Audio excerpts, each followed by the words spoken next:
Hello everyone, welcome my YouTube channel voice of Nilofar. कैसे हैं आप सब लोग।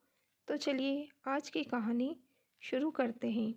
अमित, अरे बाबूजी उठे नहीं क्या? अभी तक टाइम पर दवा नहीं लेने के से उनकी तबीयत बिगड़ जाती है। अमित, ज़रा देखोगे क्या? उनके कमरे में जाकर मैं रोटियां बना रही हूँ, सब्ज़ी भी गैस पर रखी है, तुम्हारा टिफ़िन भी लगाना है। अभी जागते ही चाय चाहिए उनको, वो भी सुबह ठीक 7 बजे। अब तो पौने 8 बज रहे हैं। आज चाय चाय करते किचन तक आई भी नहीं। अदिति की बातें सुनते अमित को भी आश्चर्य हुआ। बाबूजी आज अभी तक उठे क्यों नहीं? वो तुरंत उनके कमरे में गया। बाबूजी अभी बिस्तर पर ही गए थे, गहरी नींद में। अमित ने उन्हें आवाज़ दी, बाबूजी उठिए, 8 बजने को आए, आज चाय नहीं पीनी क्या? कोई जवाब ना पाकर अमित ने उन्हें हिलाया और जगाने की कोशिश की, लेकिन उनके एकदम ठंडे पड़े शरीर के स्पर्श से वह चौंक गया और चीखा, अदिति, अदिति, इधर आओ ज़रा, देखो बाबूजी उठ नहीं रहे हैं। रोटी बेलना छोड़ सब्जी का गैस बंद कर अदिति तेज़ी से बाबूजी के कमरे में पहुंची। अमित को कुछ सूझ नहीं रहा था।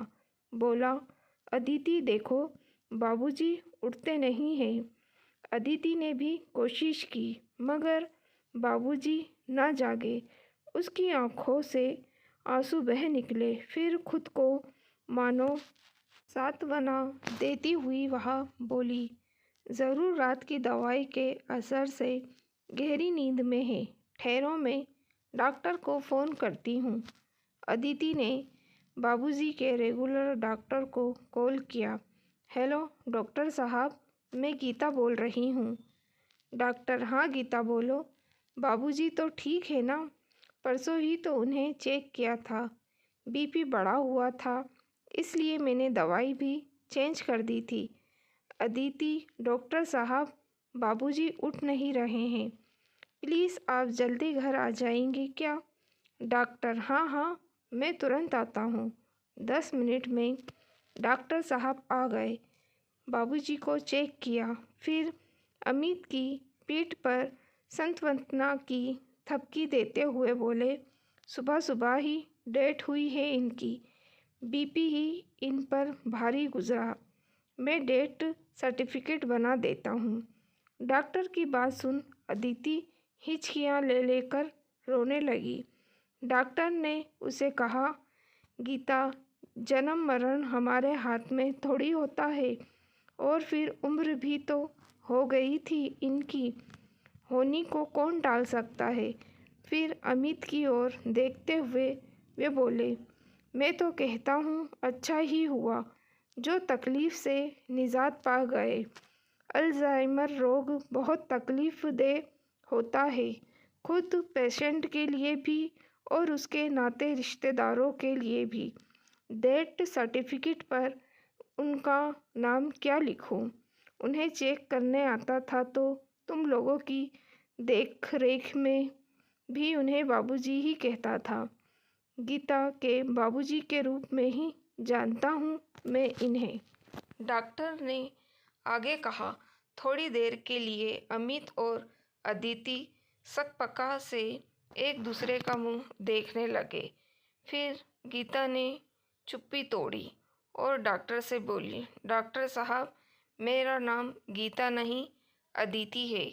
पिछले 10 सालों से मैं बाबूजी के लिए गीता बनी हुई थी। डॉक्टर, क्या मतलब? अदिति कोई 10 साल पुरानी बात है। डॉक्टर साहब, मैं साग भाजी लेने सब्जी मार्केट गई थी। खरीदारी के बाद जब मार्केट से बाहर आई, किसी खाली रिक्शे की तलाश में इधर उधर देख रही थी, तभी गीता गीता पुकारते एक बुजुर्ग वार मेरे करीब पहुँचे और मेरी बाँह पकड़कर मुझसे बोले, गीता, अरे मुझे अपना घर नहीं मिल रहा। कब से मैं यहाँ खड़ा हूँ, लेकिन किधर जाऊँ कुछ समझ ही नहीं आ रहा। अच्छा हुआ तू आ गई। चल अब घर चले। बुजुर्गवार किसी अच्छे घर के लग रहे थे, दिखने में भी और कपड़ों से भी। मेरा हाथ थामे बोलने लगे, गीता चल जल्दी, मुझे कब से भूख लगी है। मुझे समझ नहीं आ रहा था कि मैं क्या करूं। बुजुर्गवार की स्नेहमयी मीठी वाणी सुन सोचा कि उनको घर ले जाती हूँ, कुछ खिलाकर शांति से उनका एड्रेस पूछती हूँ और फिर उन्हें उनके घर छोड़ आती हूँ। अतः रिक्शा पर हम दोनों घर आ गए। पहुँचते ही बुजुर्गवार बोलने लगे, गीता जल्दी खाना दे, बहुत भूख लगी है। मैं जल्दी से थाली में उन्हें उपलब्ध भोजन परोसा तो कई दिनों के उपवास जैसे वे तेजी से खाने लगे। भर पेट भोजन के बाद मैंने उनसे पूछा, बाबूजी आप कहाँ रहते हो, याद है क्या आपको?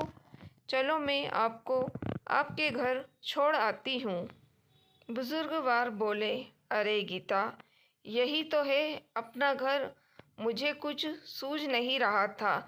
फिर वे बाहर सोफे पर ही सो गए। शाम को अमित के घर आने पर मैंने सारा किस्सा सुनाया। फिर अमित के कहने पर हमने न्यूज़पेपर में गुमशुदा वाले पृष्ठ पर और टीवी में गुमशुदा वाले कार्यक्रम के माध्यम से बुजुर्गवार का एड्रेस और नाते रिश्तेदार का पता करना प्रारंभ किया। अमित ने पुलिस थाने में भी बुजुर्गवार की जानकारी दी। पुलिस ने कहा कुछ पता चलने पर खबर करेंगे। जब तक बुजुर्गवार को अपने घर पर रखो या तुम्हें दिक्कत हो तो उन्हें सरकारी वृद्ध आश्रम अथवा अस्पताल में दाखिल करवा दो। गीता गीता पुकारते वे मेरे आगे पीछे घूमा करते। गीता आज भिंडी की सब्ज़ी बना, आज बेसन के भजिए वाली कड़ी बना, आज हलवे की इच्छा है, ऐसी फरमाइशें किया करते। उनकी बातें, उनका अपनापन देख सुन मेरा मन भर भर आता। बड़े हक से वे मुझे हर बात कहते जो मुझे भी बहुत भाता। हफ्ता गुजर गया लेकिन उनका कुछ पता नहीं चला। उनसे कोई हेल्प नहीं मिलती, लेकिन घर में रह रहे एक बुजुर्ग का अस्तित्व हमें खूब अच्छा लगने लगा। उनके लिए कुछ करना हमें खूब भाता। मैंने और अमित ने निर्णय लिया कि हम उन्हें कहीं नहीं भेजेंगे, अपने घर पर अपने साथ ही रखेंगे। फिर हमने पुलिस थाने में भी अपने इस निर्णय की सूचना दे दी। बस तभी से बुजुर्गवार हमारे बाबूजी बन गए। 10 बरस हो गए मेरा दूसरा नामकरण गीता हुए। आज बाबूजी के साथ गीता का भी अस्तित्व समाप्त हो गया। बोलते हुए अदिति की आंखों से पुनः झरझर आंसू बहने लगे। अदिति से सारा किस्सा सुन डॉक्टर साहब निशब्द हो गए। थोड़ी देर बाद बोलते, इतने सालों में मुझे ज़रा भी महसूस नहीं हुआ कि ये तुम्हारे पिता नहीं बल्कि कोई गैर है। सच कहूँ तो अल्जाइमर बड़ा गंभीर रोग है।